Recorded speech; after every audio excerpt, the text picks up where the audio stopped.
pemerintah yang saya pimpin berjanji di hadapan majelis ini, kami akan terus melaksanakan efisiensi sehingga defisit ini kita ingin tekankan sekecil mungkin.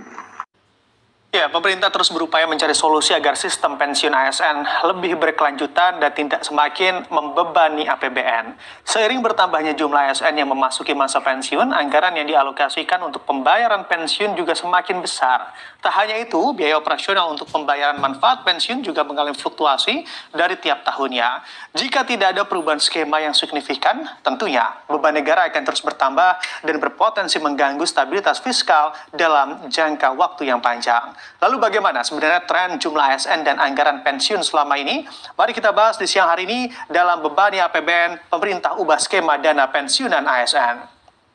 Kita bahas terlebih dahulu begitu ya, terkait besaran pensiun ASN dari tahun ke tahunnya. Karena memang saat ini ASN di Indonesia terus terjadi peningkatan dan juga berdampak pada pembesarnya anggaran yang harus dikeluarkan oleh negara untuk gaji serta pensiun mereka.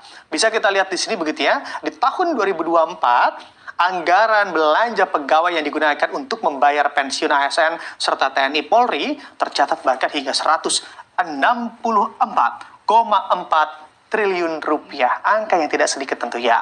Angka ini naik 8,96% atau sekitar 10,4 triliun rupiah per tahun dibandingkan dengan tahun sebelumnya. Nah, kenaikan ini tidak hanya berasal dari bertambahnya jumlah ASN yang pensiun, tetapi juga dari kebijakan kenaikan tunjangan dan penyesuaian nilai manfaat pensiun. Jika tren ini terus berlanjut tanpa ada perubahan skema, maka anggaran pensiun ASN akan semakin membebani APBN di tahun-tahun yang akan datang. Lalu bagaimana dengan biaya operasional yang dikeluarkan oleh pemerintah untuk membayar manfaat pensiun ini yang juga nominal ya, bisa dikatakan besar begitu ya. Kita lihat di slide selanjutnya.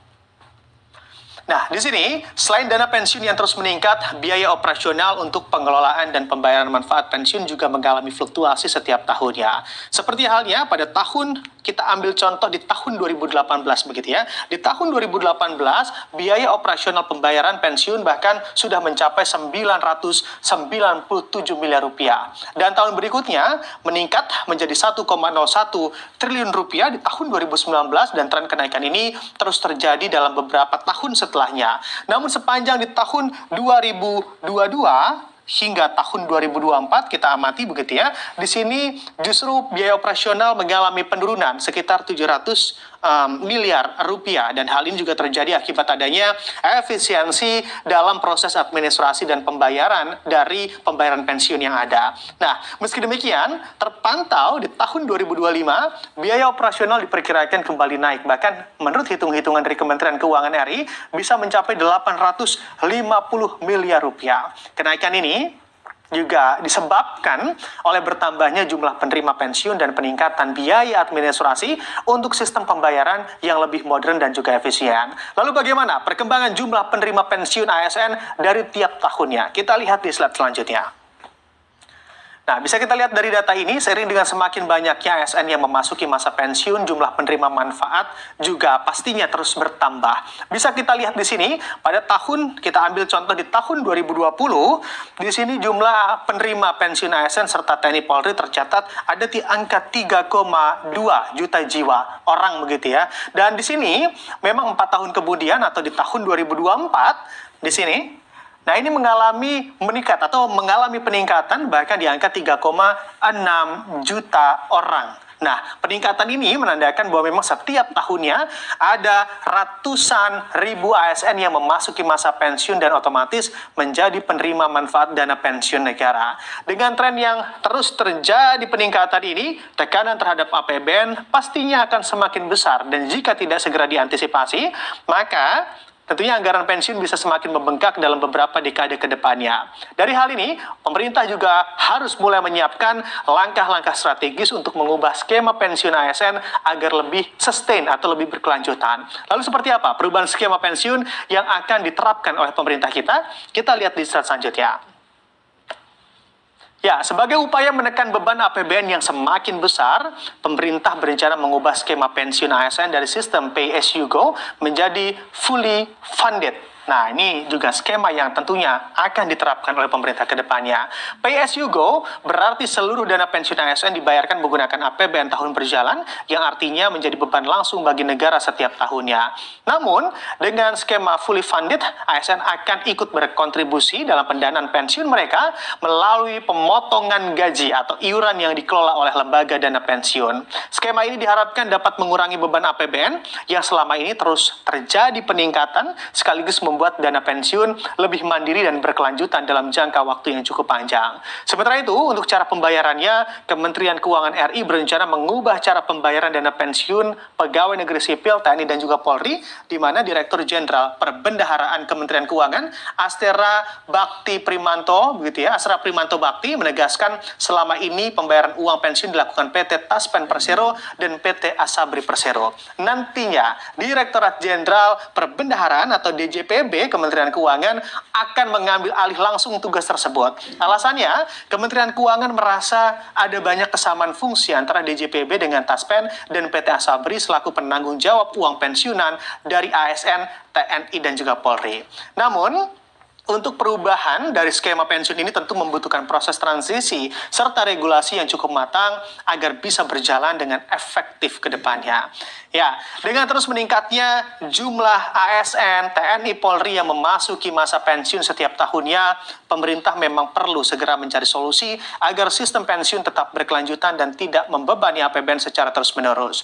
Dan dari sini, perubahan dari skema Pay as you go ke fully funded menjadi salah satu langkah utama yang tengah dipersiapkan agar mana dana pensiun lebih mandiri dan tidak sepenuhnya bergantung pada anggaran negara. Meskipun dalam skema ini juga masih dalam perencanaan dan transisi, diharapkan dalam beberapa tahun ke depan, sistem pensiun yang lebih modern dan berkelanjutan dapat segera diterapkan oleh pemerintah kita. Ke depan, pemerintah dan institusi terkait diharapkan juga dapat mengelola perubahan ini dengan baik, sehingga sistem pensiun tetap memberikan manfaat bagi para ASN yang telah mengabdi untuk negara tanpa membebani keuangan negara secara berlebihan.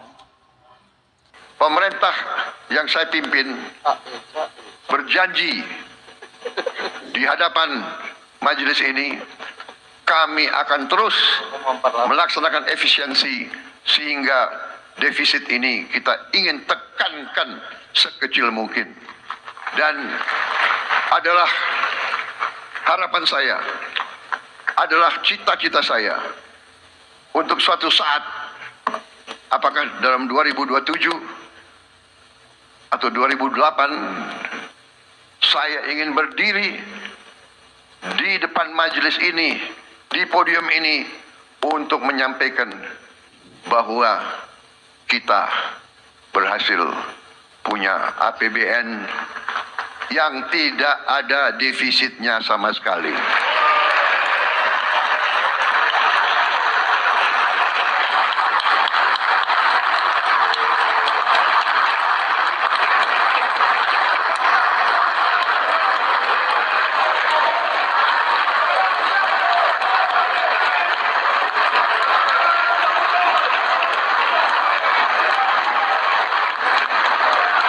Kita harus berani. Kita harus berani dan kita harus bertekad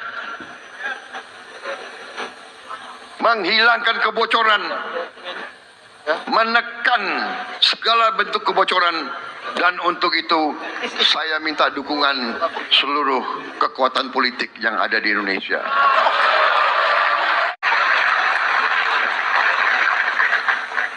Negara kita besar, negara kita makmur. Kalau kita atur dengan baik, semuanya akan merasakan, semuanya akan menikmati. Kita akan mengembangkan pembiayaan kreatif dan inovatif yang lebih masif, sehingga tidak hanya mengandalkan APBN. APBN didesain tetap fleksibel, agar adaptif dan responsif untuk meredam guncangan.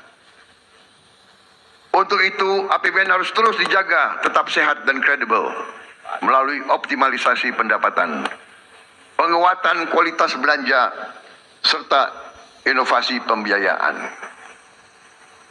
Optimalisasi pendapatan negara harus dilakukan secara konsisten. Pajak adalah instrumen untuk keadilan, untuk redistribusi pendapatan. Yang kaya bayar pajak, yang tidak mampu dibantu. Penerimaan perpajakan akan terus ditingkatkan dengan tetap melindungi iklim investasi dan keberlanjutan dunia usaha. Insentif fiskal tetap diberikan secara terarah dan terukur untuk mendukung aktivitas ekonomi strategis. Pengelolaan SDA akan kita perkuat untuk digunakan sebesar-besarnya untuk kemakmuran rakyat.